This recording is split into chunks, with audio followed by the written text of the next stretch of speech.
In this question, there is a capacitor of capacitance C which is initially charged to a potential of V volt. तो हमारे पास एक capacitor है and इस पे charging की गई है, ये प्लस ये माइनस, तो जो चार्ज इनिशियली स्टोर्ड है वो है हमारे पास CV के बराबर. Now it is connected to a battery with 2V potential with opposite polarity. तो अपोजिट पोलैरिटी में मतलब प्लस से माइनस का कनेक्शन है एंड ये बैटरी कुछ ऐसे कनेक्टेड है, तो ये आ गया हमारे पास 2V के बराबर. ठीक है. सो डेल्टा क्यू कितना होगा बेटा? डेल्टा क्यू फाइनल अगर आपको देखना है, ये ऐसा कनेक्शन है फाइनल, अगर इसका डायग्राम बनाया जाए, सो नीचे बनाते हैं डायग्राम. फाइनल चार्ज यहाँ पर कुछ ऐसा ना है, ये कैपेसिटर, ये बैटरी, यहाँ पर आया है हमारे पास माइनस ट्वाइस CV, यहाँ पे आ जाएगा plus twice CV plus 2CV और यहाँ पर आ जाएगा हमारे पास 2V के बराबर. ठीक है. तो Q फाइनल की वैल्यू कितने के बराबर आ जाएगी बेटा? हमारे पास जो फाइनल चार्ज ट्रांसफ़र हुआ है वो हो गया है हमारे पास प्लस से, अभी भी बात किया था थोड़ी देर पहले कि प्लस CV एंड वहाँ से गया ये ज़ीरो से फिर आएगा minus 2CV. So total charge जो ट्रांसफ़र हुआ है that is 3 times of CV के बराबर. बहुत ही बढ़िया. तो हमारे पास पहला काम तो यहाँ हो गया. अब बर्डन बाई बैटरी अगर हमें निकालना, फिर से यहाँ पे क्या पूछा गया आपसे? Heat generated and final charge का रेशियो, फाइनल एनर्जी का ratio.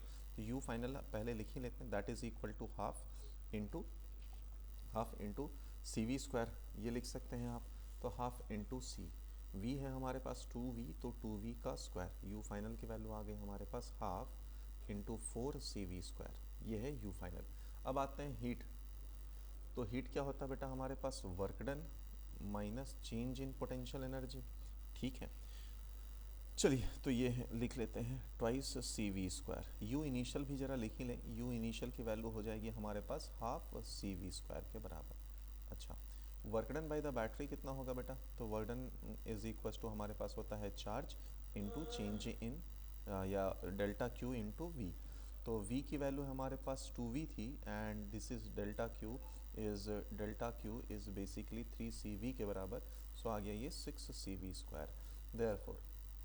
Therefore so heat produce is equal to आया हमारे पास 6CV square minus delta you आया हमारे पास u final minus u initial. तो you final minus u initial को अगर आप लिख दें तो वो आ जाएगा हमारे पास 1.5 CV स्क्वायर, यानी कि जो हमारे पास हीट प्रोड्यूस आया है वो है 4.5 CV स्क्वायर. बट क्वेश्चन में क्या पूछा है आपने से? क्वेश्चन में पूछा है हीट बाय यू फाइनल का रेशियो. तो हीट है 4.5 CV square divided by 2 CV square, यानी कि हमारे पास आया 2.25 इज द आंसर.